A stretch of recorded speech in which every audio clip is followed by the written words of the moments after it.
Seth and Dave. Let's head down to the features for the first quarterfinal.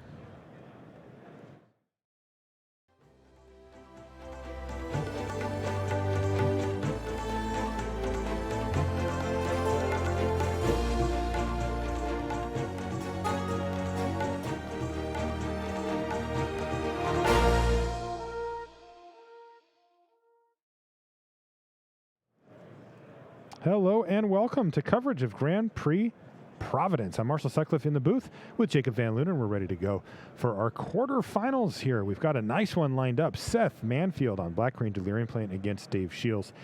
He's also playing Black Green Delirium. In fact, half of our top 8 is Black Green Delirium. And so these are just 2 of them here. You had a chance to look over the list as the players finalize things before beginning the match. What did you notice about the decks? These 2 are playing nearly identical main decks. The major difference you'll see between the 2 decks here is that Dave has 1 copy of Distended Mindbender, where Seth has 1 copy of Noxious Gearhulk. The reason that 1 card difference can make such a big difference in this matchup is that both players are going to see a lot of their decks. They're going to be flipping cards up off the top. They're going to go to the graveyard. Then they're going to have ways to return cards from their graveyard back to their hand, like Liliana the Last Hope or Grapple with the Past. So even though it's only 1 card different, that 1 card can make quite the difference here. Yeah, Traverse the Oldenwald, of course, another way that these players can find those silver bullet cards. Now, the difference is interesting as well, right? And I'm curious about which one you like better, Jake. The difference between Noxious Gearhulk versus Distended Mindbender in what usually ends up being a pretty grindy matchup here. Which one do you prefer? I think it really depends on when you find it or flip it off the top. I think, in a position where you're behind, the Noxious Gearhulk is way better at getting back into the game. If you're, even somewhat even, I think the Noxious Gearhulk can get you way ahead.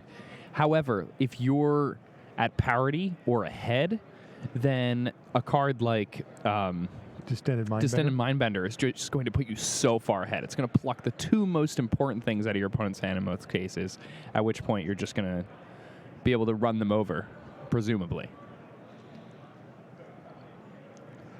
Now, one of the most important things here is hitting the opponent with a Grimflayer in the early turns. If you're able to do that, then not only will you be ahead in terms of permanence, but you're also going to have that bigger graveyard, which means that your cards are going to have a lot more options and become a lot more powerful than those cards for your opponent. And your opponent's playing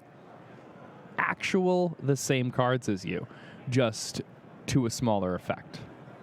Yeah, well, mission accomplished here for Seth Manfield. He does get to connect with the Grimflayer. Does that give him Delirium? Not quite. He is only 1 type away. He's got land instant sorcery. And with that Vessel of Nascency on the battlefield also, yeah, it's not long before that Grimflayer becomes a 4/4 trample. Yeah, he can do it at will.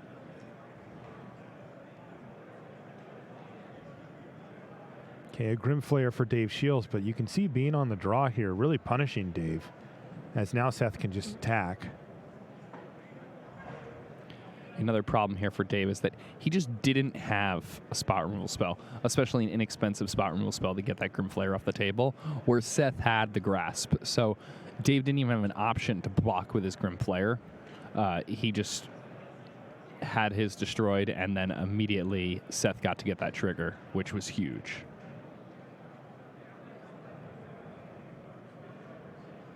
And Ruinous Path, I'm sorry, was the card that Seth used to get it off the table. Yeah, you can see that at the bottom of the graveyard there.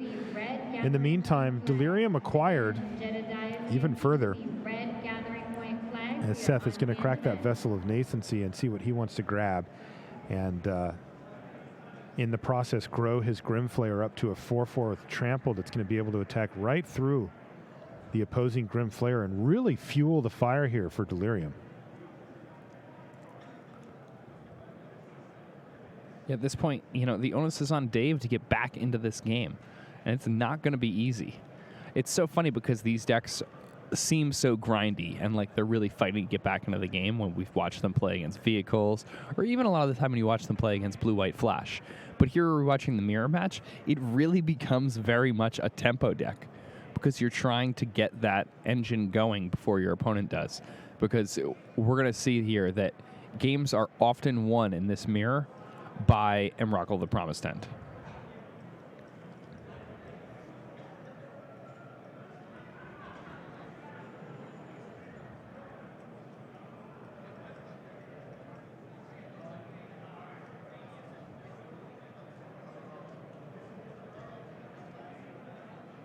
Not a whole lot happening here.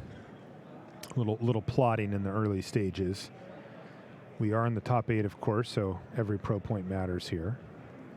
Yeah, both of these players like to take their time. Decisions. Grimflayer for Seth Manfield stayed home. That's pretty interesting. I mean, the thing is he clearly does not have a spot removal spell for Dave's Grimflayer. Dave, based on what he's seen, has no removal spell for his Grimflayer. So he's thinking, well, I can keep Dave off of Delirium while I have it, meaning that I can start using all of these powered up cards where Dave's stuck, working to get his Delirium. Maybe Seth got punished for that right now. It makes a lot of sense, though. The logic is sound. What is Seth casting here? Grapple with the past.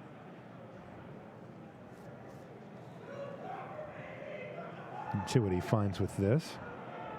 Just going to make sure he keeps hitting his land drops. He pulled a swamp to the front. Yeah, that's what he's going to get. And I don't think he had much else in the way of options there. Weird. I think you're right. Yeah, I mean, he's just flipped over a bunch of grasps, a bunch of Lilianas, some more vessels. Please report to Again, Judge Patrick Warbracker, please report. It's possible that Seth doesn't really have that much action in his hand, even though he was able to hit with that Grimflayer right away and set up the top of his library. Yeah, I mean, that's half the battle is getting Delirium online, but you still have to draw the spells that say Delirium on them to capitalize. Mm-hmm. Also, another indication that Seth may be a little light on gas here as he, with that no attack with the flare. Taking a little bit more of a defensive posture here in early stages of the quarters. We've also got 3 other matches going, of course, as we work our way up to the semifinals. Some big names. Osep making an appearance for the first time in quite some time. All right, there's Liliana, the last hope for Seth Manfield. This is going to help out quite a bit. Let's see what he does with Liliana. He's going to shrink down. Well, he's rethinking here.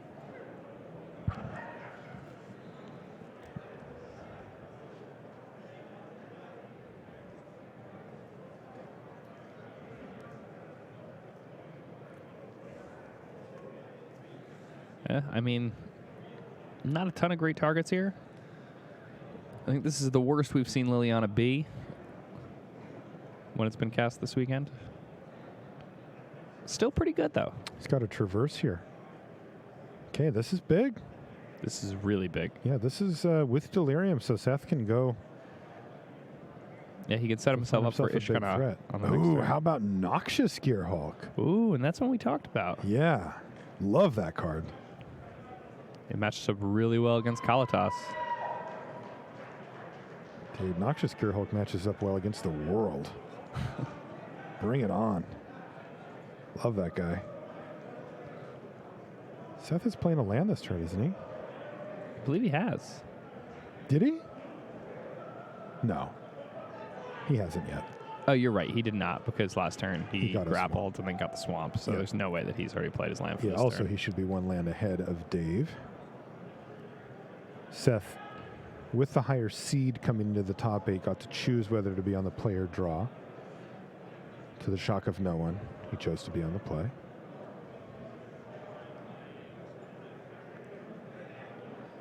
Yeah, it would also be unlikely that he would get Noxious Gearhulk without having access to 6 lands in the following turn when his deck has access to a card like Ishkana. Yeah, of note here, Dave Shiels will be noting, hey, that was not a swamp that you just played, Seth, meaning that next turn, Noxious Gearhulk coming down for sure for Seth. And Dave is going to have to craft this next turn with that in mind. Now, there may be nothing that he can do much about it, but there's always a question when your opponent's going to play a 6-drop. Well, can they cast it next turn? Are they going to miss a land? Is their land going to be tapped? But Dave actually has that information available to him. Yeah, Dave, with a decision of his own here, I mean, he can cast his own Liliana, I believe, but in doing so, one of the major problems is that, you at best can just attack with Kalatas and get a little bit of a life swing. And Seth's just going to attack back with Noxious Gearhulk, or he's just going to cast Noxious Gearhulk, get the Kalatas off the table, and then put Dave in a world of hurt here. Yeah, and I mean, Dave has no attacks as it sits. Yeah, I mean, It's a the 3-4 versus a 4-4. That doesn't Yeah. match up well at all. So Dave's going to get a little frisky here and go for a grapple with the pest. He needs to find some way to get back into this game.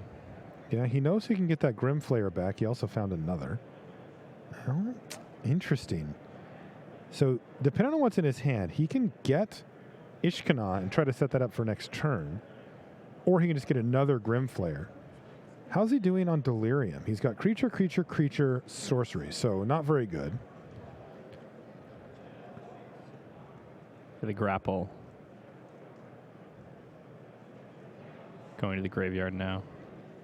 That's right. So he will be 3/4 of the way, but that's still pretty far off for Dave. Yeah, the card type that he needs to find, not really available. I mean, I think he has Pilgrim's Eye in hand, so that's He does. one way to get it. Kind of up to Seth, though, right?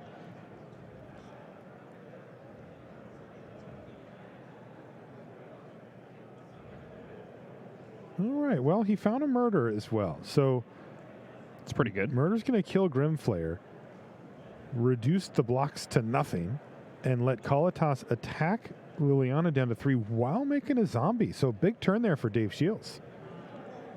That was pretty exciting. Yeah, that was definitely a big turn. I mean, the major problem here now is that he knows what he's up against We're this about to turn. get noxious. Yeah. And These Gearhulks have been absurd every time we've seen any of them I cast. love this card. Watch this. Bam. Eat up Kalitas. Gain 4 life. Use Liliana to shrink down one of your creatures, and let's stabilize this board. And it has Menace to boot.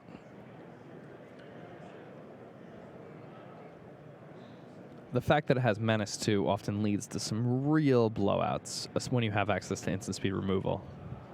So your opponent gets forced to block it with something that doesn't match up well and something that does, and then you're able to just use removal spells to kill 2 creatures at a time from there on out. Yeah, and it's big enough that they do have to deal with it eventually. 5 power is no joke. The life gain affecting races quite often also.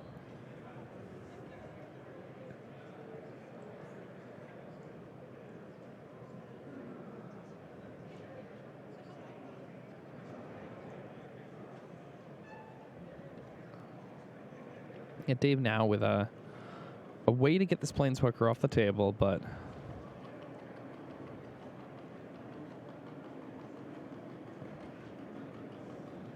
Yeah, so Seth does get to eat up a zombie in that transaction, though, because Dave needed 2 different attackers to get into Liliana there.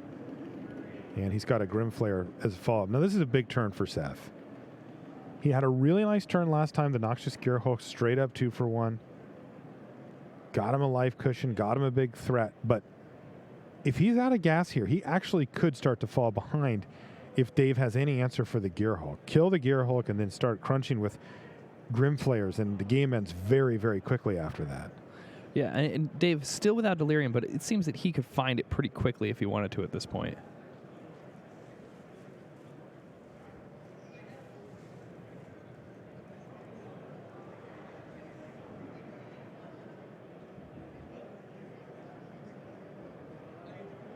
Seth attacks for 5. Dave does not double block. Yeah, that wouldn't really be advisable to give him the full 3 for 1, especially when his deck has so many ways to get cards back from the graveyard. Because the problem with killing a card like Noxious Gearhulk when you're playing against Seth Manfield's deck is that then it comes down to 2 for 1s you again. And this was another really nice turn for him.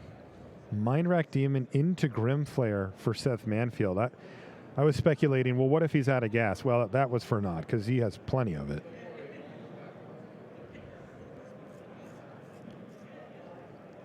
Mindrack Demon, another card that seems to have gotten quite a bit better. That 4/5 body with flying is really well positioned against the current format. It matches up well against Archangel Avacyn. It matches up well against Smuggler's Copter, even when there's a Depala in play, or if it's crewed up by a veteran motorist.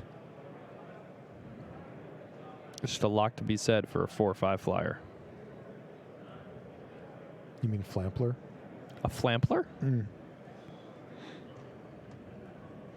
It says right on there. Yeah, that is an interesting word, Flample.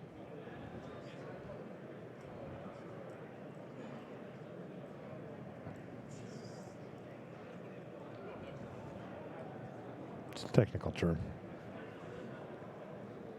Pilgrim's Eye for Dave.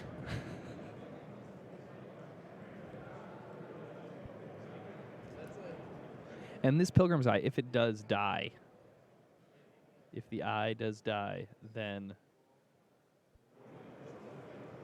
he will have delirium.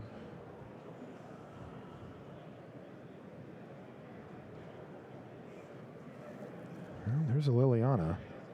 This is also going to give him a shot at delirium. I think he did it. Yeah, looks like he found it. And there's All right. Ishkanah back as well. The grind is very real. We remember this matchup from last season, and this actually does play out pretty similarly to how that matchup played. Yeah. We've seen more trimmed down, aggressive versions of Black Green Delirium that, like Eric Froelich popularized at the Pro Tour and subsequently wrote an article about and such. That deck seems to have been performing quite well, but that's not the one that we see here between Seth and Dave. They're opting for a little bit bigger, a little bit more mid-range, a little less punchy version of it. And if you remember these matchups from last season, this is quite similar to that.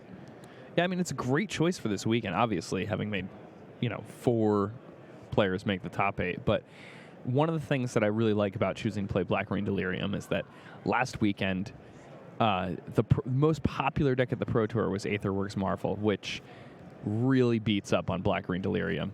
And this weekend, these guys knew nobody's going to show up with Marvel. Black Green Delirium is going to be really well positioned. It's just going to get to play against nice matchups all weekend. Yeah, red-white vehicles and such where they've got answers to everything. They can come back if they get behind. And we've seen that happen, by the way. The vehicle starts look very good, sort of no matter what they're playing against. But, man, Ishkanahs and Kalitas and such does a really nice job of shoring up a deficit. But, yeah, these matches tend to go for a while, as you can see. If you're watching along at home, go get a sandwich. Yeah, We'll feel be here. free. We'll be here. Seth's going to think for a bit. Your standings are about to be posted. Once again, players, in an Eternal Weekend event, your standings almost. are about to be posted.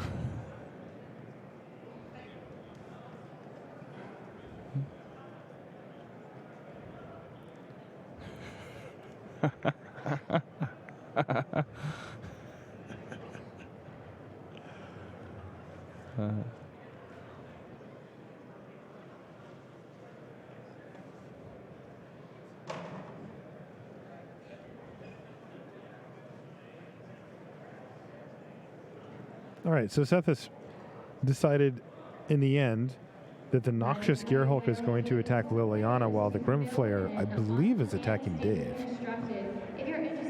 I'm not sure which is attacking which, but I know the Noxious Gearhulk is attacking Liliana, but he just tapped the Grimflayer. It's the kind of thing where if we were sitting next to him, we could have heard him say, verbalize what his intention was.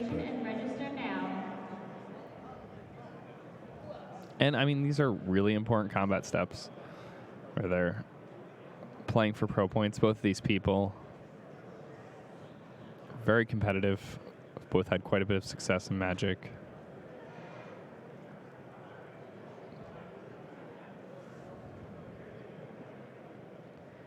May I please have player Mario Martinez to registration fees? Yeah, Dave Shiels, another Caw-Blade master. We watched Ben Stark earlier.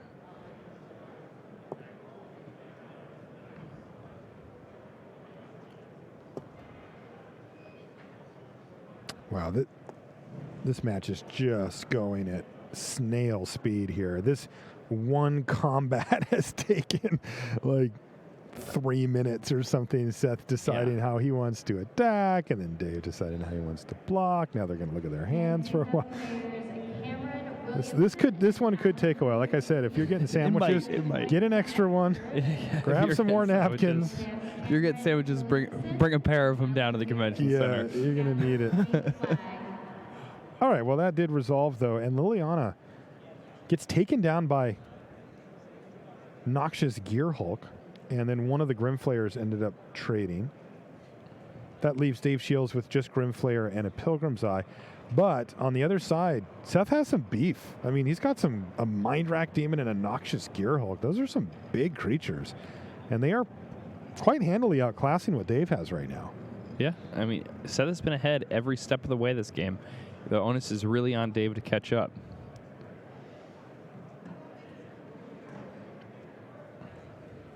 And they're both doing a quick delirium check as well. Yeah, I'm assuming that both players types. have an Emrakul in their deck, right? Yes. The one of? They each have one copy. Okay.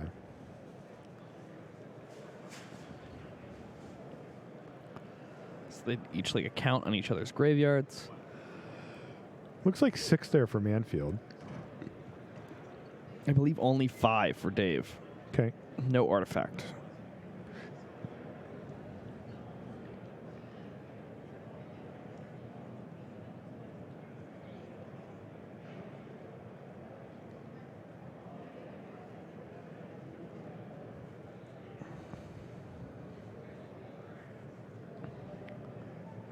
This is interesting. Ruinous Path sitting that Mind Rack Demon. Dave had the mana that he could have used to awaken a land, but chose not to. That is very interesting, and Seth is certainly going to take note of that. Now, he may find out what the answer to that little problem is just in the second main phase, but if he doesn't, he'll have to assume that he has some type of removal spell. Speaking of removal, Seth with the Grasp of Darkness, leaving Dave with just the lowly Pilgrim's Eye. All right, so remember the Ishkana from before? He also had an untapped land, so that was the plan there. Dave astutely, though, waiting until post-combat to show what he had going on. Oh, and here's Emrakul, the promised end for Seth Manfield. Let's see if he can use this to finish the game. With Dave being out of gas here and no cards left, you got to think that Seth is going to be able to leverage that into a victory.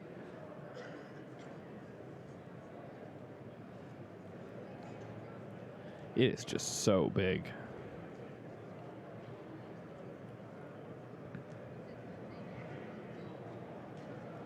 And, I mean, at this point, it's also very hard to kill, especially with that Ruinous Path in the graveyard.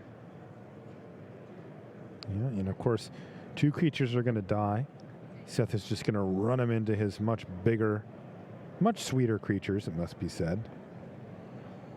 So this is a big draw step for Dave. If he bricks here, it's going to be incredibly difficult to come back. Seth gets to untap with all that mana.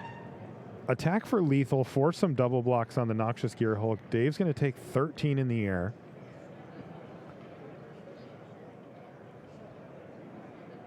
I think it was a land that he drew.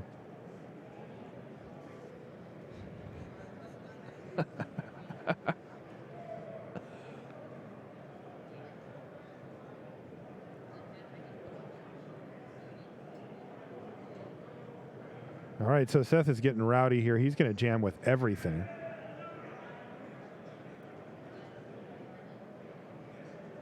This is really putting the heat on Dave Shiels. Emrakul, the promised end, delivering on her promise here, with the exception of 1 draw step from Dave. Magic players, if you're interested in playing some Legacy Plus, we only need 1 more player to And Dave launch now. the event as a sanctioned event. These blocks So if have you're Dave interested in taking playing some 13 and Legacy falling to Plus, 3, registration and but registration effectively are trading off his entire board for players everything from to Seth launch the outside of sanctioned event. just Emrakul. Whew, this is a big draw step, and it's a swamp, and that's going to be game 1. All right, so Seth Manfield takes a drawn-out but hard-fought game 1 against Dave Shiels, and Dave is going to need to find back-to-back wins against the former world champ there, Seth Manfield, and that is not going to be easy. It wasn't a long game, even, in terms of number of turns played. Right. Maybe 8 or 9 turns per player. A lot happening in those 8 or 9 turns, though. Indeed, they were action-packed. And our next standard Yeah, as soon as Seth got ahead early on there with the Grimflare, things really looked good for him. He was able to cast his own Grimflare while on the play, then use a removal spell to clear the way for it. And once he started churning things out into his graveyard, the pressure was just on Dave, and he could never really catch up. Let's take a look at Osip Levitovich playing against Maxime. How do you want to say it? Belanger? Belanger? All right. Belanger? Yeah, I like Belanger. He's Canadian, though that doesn't mean that he uses the French pronunciation of the name necessarily. By the way, this looks like a savage beating here from Osip, who, of note, already up a game. Maxime sitting behind 4 spiders, and our old friend, the Sylvan Advocate there. Oh, making a comeback. Yeah. One of the things I really, really like about Osip's build of the deck is his post-board ability to just play so many Planeswalkers, especially in this green-black Delirium matchup. We've watched so many of these vehicle decks just get completely destroyed by green-black decks throughout the weekend, and every time we watch Osip's vehicle deck, it's playing against one of these decks that supposedly crushes him, and he just starts chaining out Planeswalkers. And the Planeswalkers are an actual nightmare for these Delirium decks. They don't apply the kind of pressure that you need to really get something like a Gideon, ally of Zendikar, or Chandra, Torch of Defiance, off the table. Looks like Maxime is going to try to apply pressure to Gideon here with a Hissing Quagmire, as well as the Sylvan Advocate that we mentioned earlier, Jake.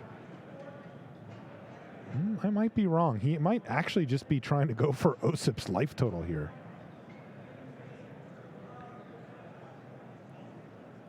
Well, that doesn't look right, does it? I think he may just be blocking this 4/5. Yeah, this looks weird to block with 3. What, does he have an emblem in there? What am I? Oh, they're all knights. Sorry. Yeah, that looks right. Oh, yeah. I mean, I was thinking they were 1/1s, and I'm like, this looks weird. Oh, I But they are definitely not. All right, did so not understand that. Osip's just going to trade off 2 of his tokens and take 4. But this is a savage backswing that Osip has lined up here. That is a Sky Sovereign in play. Sky Sovereign has been so good for Osip also. Have you seen how well he's done with that thing in the blue-white matchups? Yes, it's looked really good for him. I mean, there's a limit to how many you can run. It's legendary, and it costs 5 mana, but my God, it has been a beating. We've watched that thing just pressure cards like Spell Queller, Giselle the Broken Blade, Reflector Mage. It's just killing all of these things. Yes. Meanwhile, it's just this insanely huge flying attacker that's resistant to sorcery speed removal. Speaking of, by the way, this is a very lethal attack here from Osip, and is he going to be in the semis? Yes, he is. Wow. Osip not only back on the Pro Tour, but he's into the semifinals with a quick 2-0 win here in the quarters. Ooh. We're going to be doing exciting. a little trophy presentation with Osip later today. Oh, that would be very exciting. He had, for what, everyone 1 involved. bye? We covered him in round 2, so he could have a maximum of 1 buys. As it turns out, he's pretty good at playing Magic. They're still sideboarding, of course, over here. Yeah, they need to take their time. Magic players need Legacy Plus. Please head over to the Pretty exciting stuff. Pro Tour champion. Magic players need Legacy Plus. Osip Levitovich into the semis. Both of these guys here, I'm going to pencil Grand him in Prix on my champions. things. That's right. Dave Shiels has won Grand Prix. Top 8 at a few also. Seth. I haven't seen Dave around for a little while, though. Yeah, I don't think he had a ton of buys. Hasn't been traveling, maybe? Maybe Yeah, I just he missed him, but hasn't I haven't. I haven't seen that much of him at a lot either. GPs, yeah. Seen a lot of Seth. Yep, we have been seeing a lot of Seth. Seth really just put on a clinic last year at the World Championship. So many people were surprised by what they saw from him. They knew he was good, but they didn't realize just how good he was. And the way he was able to play those matches, the way he was able to just dominate the tournament, It was a really amazing showing from him.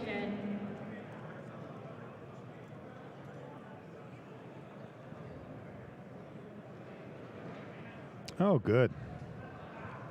Oh, I thought that there was a break being had. No. I was saying oh good because they're shuffling. Oh, yes, oh, we are oh. moving ever closer to game number 2 here between Seth Manfield and Dave Shiels.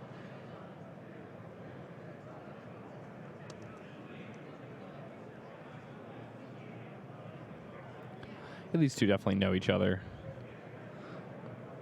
The same generation of skilled magician. Planeswalkers Yeah, of the same class. Seth has had a really interesting career. Yeah. Yeah, he won a GP in like 2007 when he was very young still. He was a teenager. And then, he was kind of around and not around and then around. And then he won another GP, and it's like, oh, Seth.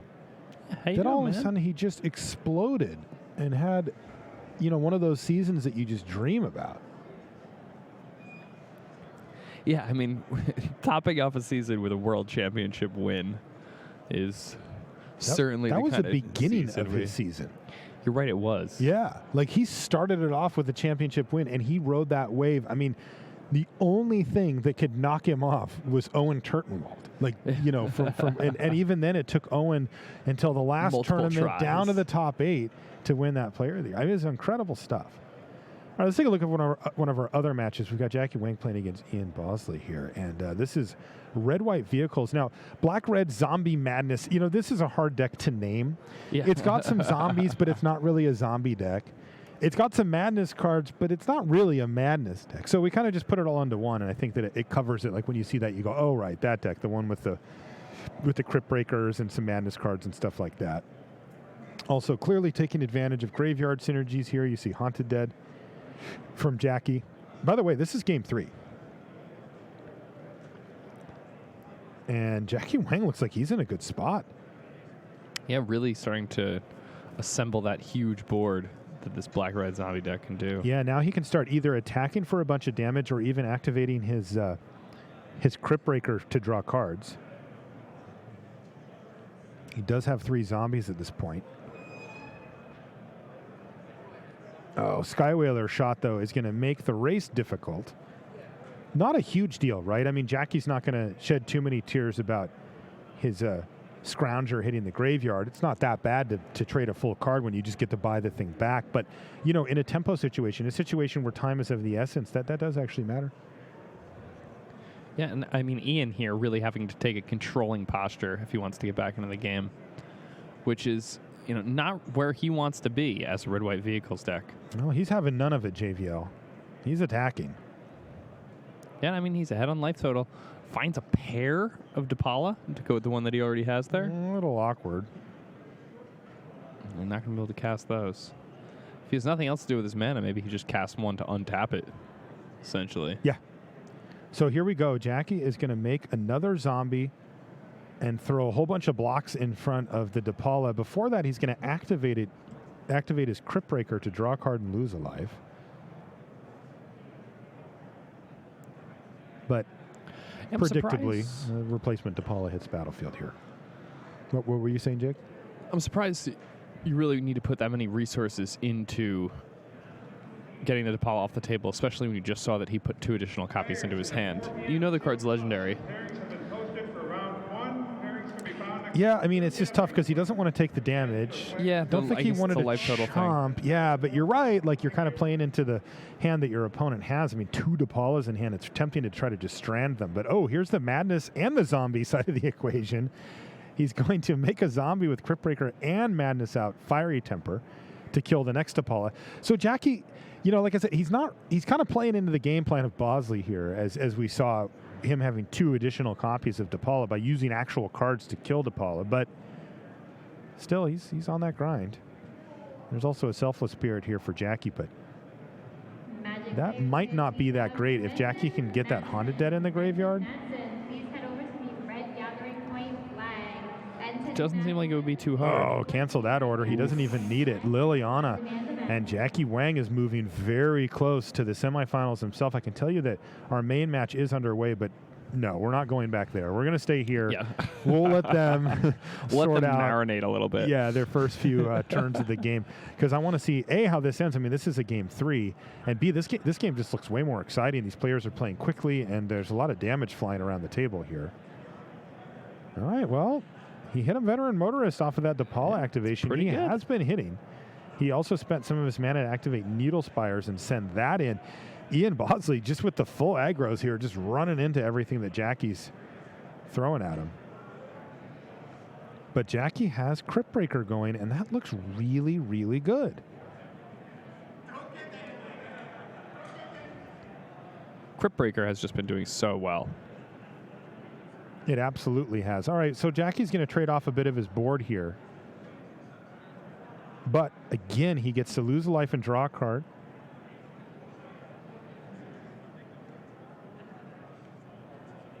Yeah, and you see that was a careful move by Ian Bosley. The double block was with the Haunted Dead and the Zombie on DePaula, and Ian did not want Haunted Dead to end up in the graveyard. I think Jackie did, so it probably would have been better for him to put the double block with the Haunted Dead on the Needle Spires there. Yeah, because Because Ian both was of those able to creatures were order gonna his die. blockers in such a way. And just not finish off the Haunted Dead, and that has to be better in the graveyard, rather than a zombie token being gone for Jackie. So maybe a missed opportunity for him. We'll see how it goes, though. He's getting something back with Liliana here. I didn't see what he actually grabbed. We know for sure that he had a Scrap Heap Scrounger in the yard at least. Yeah, and here we see 2 lands in hand for Jackie Wang, so it would have been much better for that Haunted Dead to have been in the yard. Yeah, for sure. It still looks like he's in good shape to me, but those little tiny things can come back to get you, so we'll see. It can all add up. Now, in the meantime, Haunted Dead's going to jam for 2. We know that there's a veteran motorist in hand for Ian. There it is. Whoa, 2 Gideons on top? You want both of them or just one of them? I imagine he wants at least one. At least one. Yeah. Go back to the red gathering point flag. This Crypt Breaker, though, kind of doing a little bit of a Gideon impression itself. Oh, that thing is putting in serious. It looks like a pack rat right now. That's the good news. With the 2 lands in hand, he still has plenty to do with them. Crypt Breaker does not care what you discard.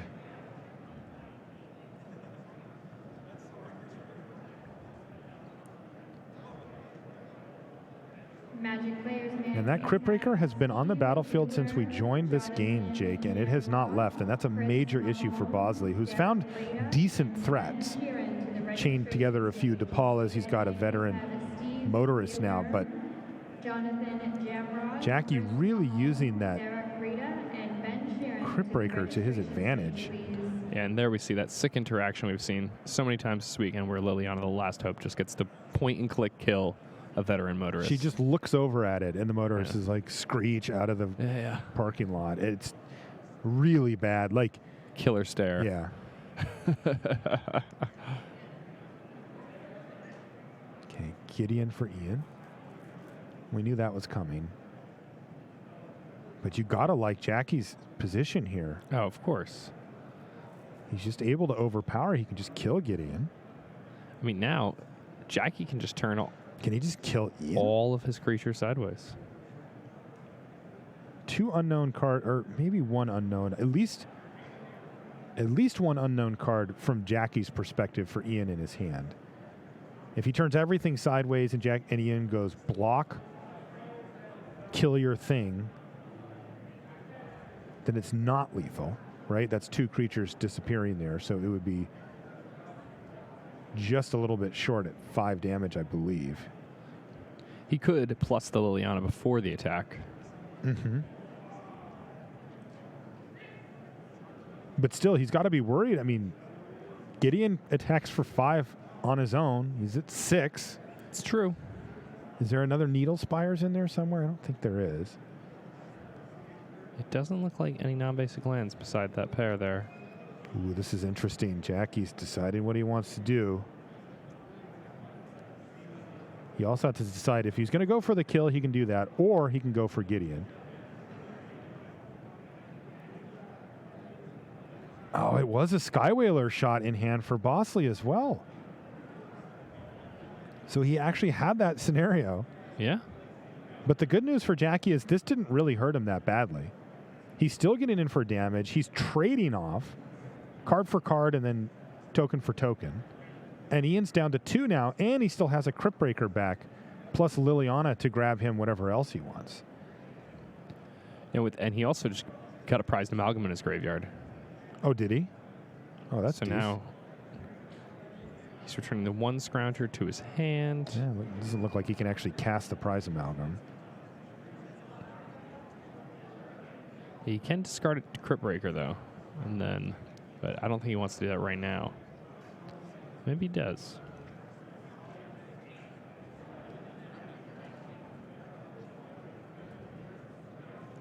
I like waiting because it makes your plan deceptive. And that does it. Jackie Wang is into the semifinals. Good stuff there. That is Black Red Zombie. I'm writing this down.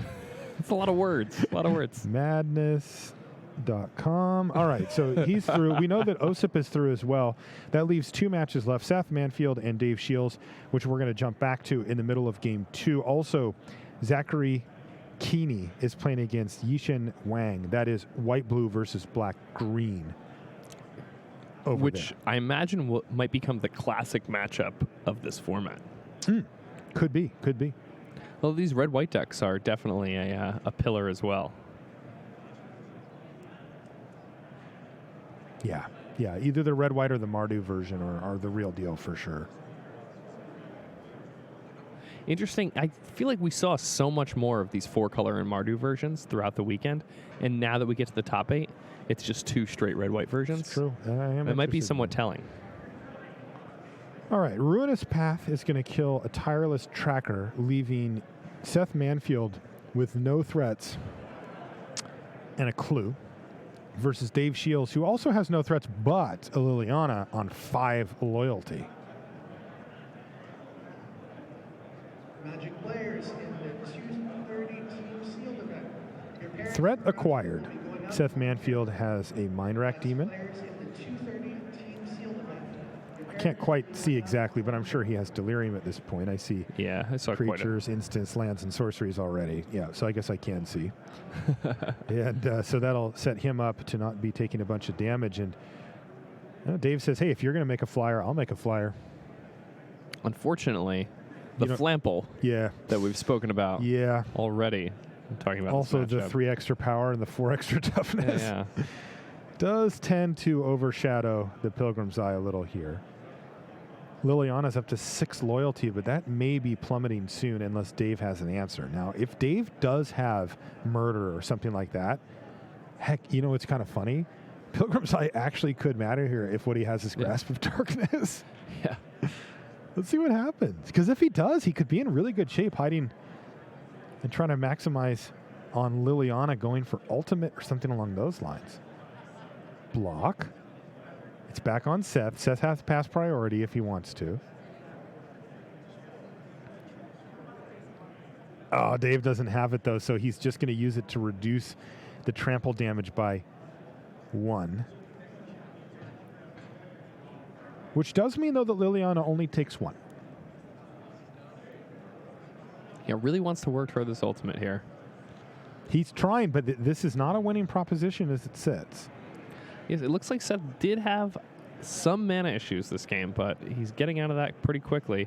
Dave still has a bunch of cards in hand, so a lot of the time, we've spoken about this earlier, a lot of the time this matchup comes down to who casts Miracle of the Promised End first. And even though Dave looks to be falling behind here, the chance of him being able to just cast Miracle of the Promised End first is a pretty attractive thing. But just a land in hand. That's right. Seth says, all right, let's see what you're working with. Well, it's a forest. Not particularly exciting. Ooh, is that a Traverse off the top for Dave? That was. Look, he's a checking his traverse. graveyard. Not only looking for delirium, but One. also how much. So let's see if we can get a look here. So it's Ruinous Path, that's 1. Pilgrim's Eye, that's 3. Mm-hmm. And then it And looks then like a 2 other Transgress sorceries. and a thing. So he's only at 3 right now. So even awkward. the traverse isn't good enough. No, it's not. It's really awkward, and he won't even want to play it, most likely. Like, he needs to get to delirium. He will when Liliana dies. That's true. And I mean, he may just want to minus this Liliana to give himself delirium here, and then he could go find Ishkana or something like that.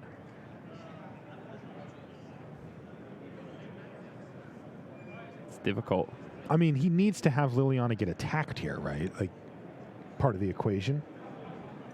Well, I'm saying by milling himself with the Liliana ability, Just he trying could to get hit? there. Yeah. Because I mean, I don't think you're just. I don't think That would let him do it this turn. the plan of let my opponent kill my planeswalker is exactly where I want to be. No, it's not. It's definitely not. It's a bit of a gamble, though, because if he misses, Yeah. then Liliana's real dead. Yeah. And he has no creatures right now in his yard. I guess it's pretty tough to miss on everything, though. He'd have to Yeah. mill, like, sorcery, something. And he's pretty far behind as it is too. Like he kind of needs to. Yeah. Like the No, you're whole right. ultimate plan is kind of Oh, that's gone gone by now. That is you know? gone. Yeah, that is gone. It's not going to happen anymore. No.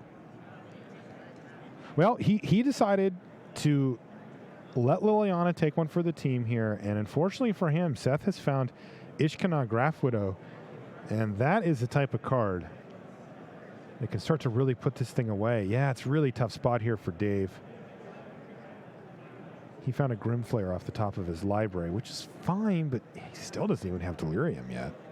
Yeah, and I mean, Grimflayer at this stage of the game is not what you're looking for. No. In turn 2, you know, it's such a powerhouse, but Yeah. here, All right, well, he's going to guarantee hitting Delirium by putting Liliana into his graveyard. And he was, now, just to recap, at the beginning of the game, or the match, you were looking at the deck list and you noticed that there was one major difference in the cards. And we saw Yeah. that difference really come into play in game 1. That was Seth Manfield playing Noxious Gearhulk and kind of taking over from there. Yeah. The other side was Dave. He had Distended Mindbender. yeah, Is that even the type of card he wants at this point? no, it doesn't help him back into the game. And that's kind of what we talked about with the, you know, the difference between those two cards in this particular matchup when one player has one and one player has the other. Dave, once he's ahead, is better at closing this game. However, Seth can get back into the game better. And, you know, it's also worth noting the Noxious Gearhulk, while it is better at getting back into the game, it's also pretty good when you're ahead. Yes, it is. It is. It does close the door on the game quite nicely. So interestingly, Dave actually took the Pilgrim's Eye out of his graveyard. So now he's got Planeswalker, Creature, Sorcery. So he no longer has Delirium, from what I can see from here.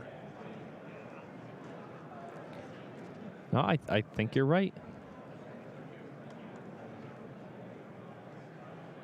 Which is somewhat awkward for him, as now all of a sudden that Traverse the Ulvenwald doesn't do anything anymore. Oh, things are looking pretty rough here for Dave. Now he's down a Planeswalker, doesn't have anything relevant to do for the turn, and he's sitting on Forest Traverse, no Delirium, and a 1/1. Yikes. Certainly not where he wants to be. No, Seth Manfield may be poised Yes, to push on to the semifinals here. he looks to be in a really strong spot. Yeah. And he's going to take advantage of it by jamming with the team here. This is an attack for 10. Dave is going to soak up 3 of it, give himself Delirium back, but take 7 in the process. And Seth hasn't even tapped mana yet. That was all. That was the easy part. So, what Dave really wants to do here at this point, if he wants to win the game, is cast him Rockle the Promised End. And he's way off, right? I think he only has 5 types? 4. 4. He had 3, and then he added Planeswalker, Pilgrim's artifact, Eye. creature, sorcery. Yeah, he doesn't have a land yet. You're right. Right. So that means that he needs 9 lands available and Emrakul in hand to make that happen. Yeah, so he's 1 short in the following turn. Yeah, well, and he needs to draw Emrakul as well. So, he has Traverse to find it, but then that takes up one of the lands for the turn. Yeah, that's this is not looking good.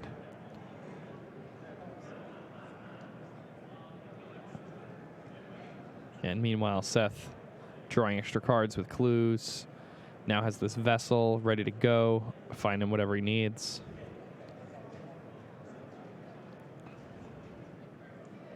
Ooh, and Seth now with a Traverse of his own.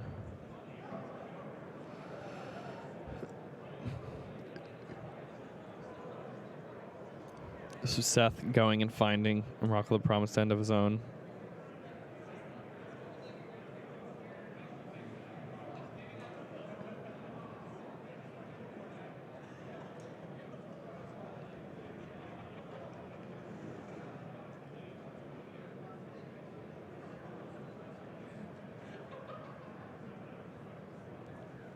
And I mean, what's really scary about it coming from Seth, too, is that even if Dave has a card, some type of sorcery speed removal or something that's able to get that Emrakul off the table, that he's able to draw off the top of his deck before Seth can just use it on whatever, then Seth on Dave's turn can just completely demolish him by, forcing his hand empty. Yeah.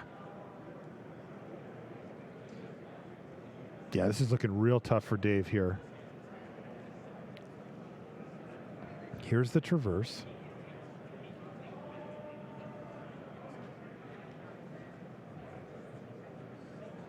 Kind of paused at Emrakul there, but I think he's looking and going, that doesn't do it, that doesn't do it. He's going to get the Mindbender, which he can cast with the land drop here, but it's still just maybe too late. Like, it's not the thing. Pretty good. It's fine, but it's not really the things in Manfield's hand that are the problem at this point, right? I mean, he's facing a lot of power and toughness. Oh, he went and got an Emrakul. Okay.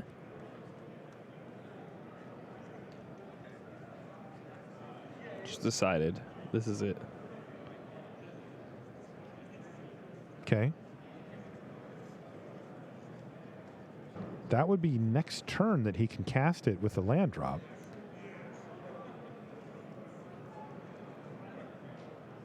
Still have his count at 4 for Delirium.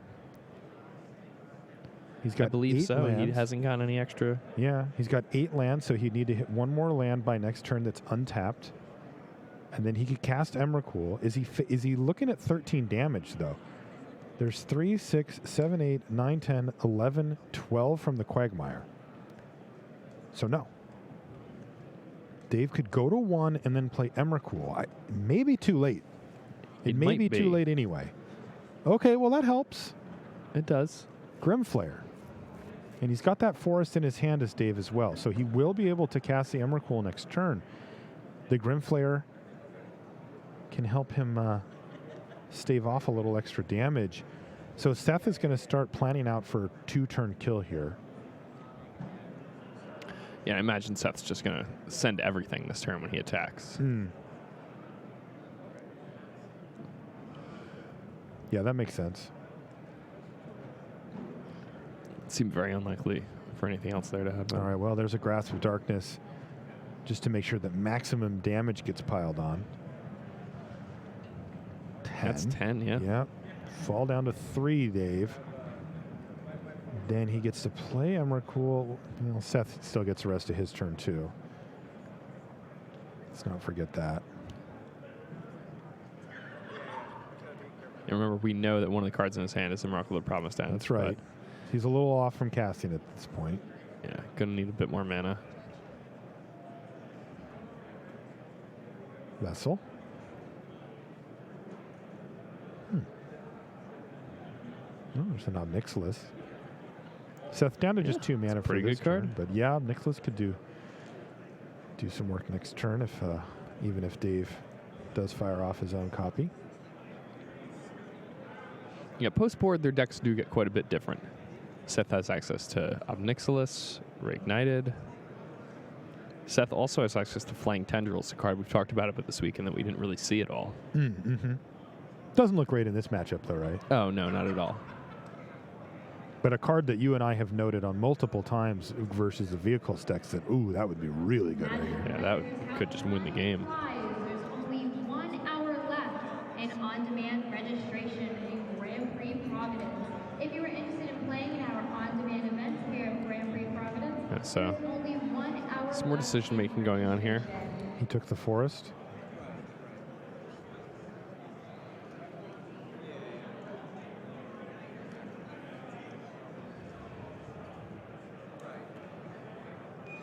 It played the forest now. He sure did. Okay, he's finally passed the turn back to Dave. All right, so here we're going to see a big spell. Yeah, it's going to be Emrakul.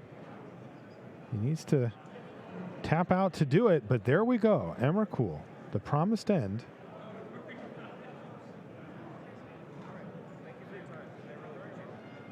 Yep. So And Seth used up a grasp of darkness there just to get it out of his own hand. He didn't kill anything with it. He targeted Ishkana, knowing that it wouldn't die, but it means that Dave has less to work with on Seth's turn here, especially in combination with the Liliana there. You know, in combination with Liliana, that's enough to take down, for example, the demon.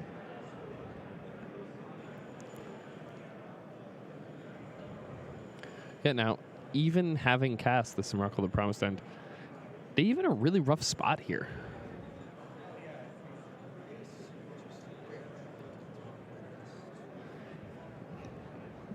Like he may be forced to. This is a really tough spot for Dave. Yeah, he just can't see any way out of this. Remember, Seth gets a turn after that. So Dave says, you got me. Seth Manfield wins 2-0 and puts himself into the semi-finals. Get a And nice smile out of the two guys. yeah.